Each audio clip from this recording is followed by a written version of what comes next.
This is a grove of yellow lotus on the western edge of Rondeau Bay.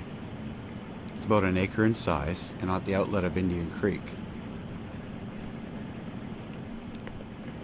This is the northern limit of their range, that is southwestern Ontario.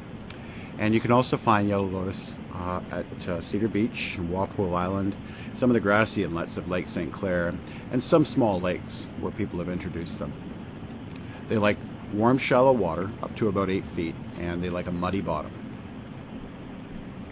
Once they're established, they spread an extensive system of underground stems and produce large edible tubers.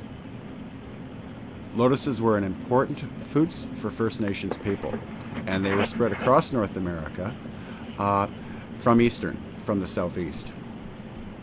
These large round leaves are between 12 and 18 inches. They look like large lily pads, and are held aloft and sometimes above the surface of the water by a rigid stalk.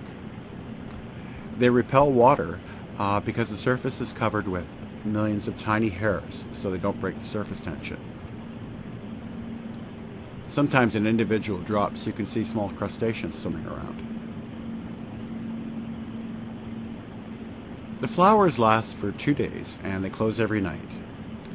And then after the petals drop off, there's a conical seed pod about 3 inches in diameter with about 20 holes in the top.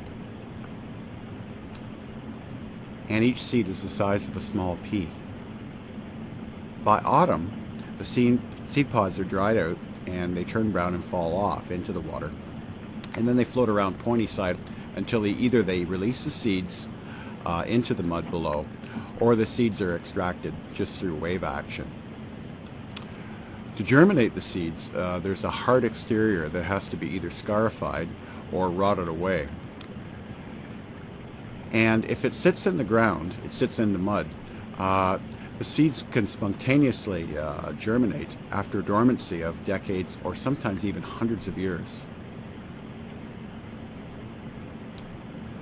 A lot of the lotus's habitat in Ontario has been threatened by siltation and water pollution, dredging, hardening of shorelines, and alterations, boat motor traffic through the groves, etc. This area is protected by wave action. And a nice beautiful rainbow at the end of the day. Thanks for watching.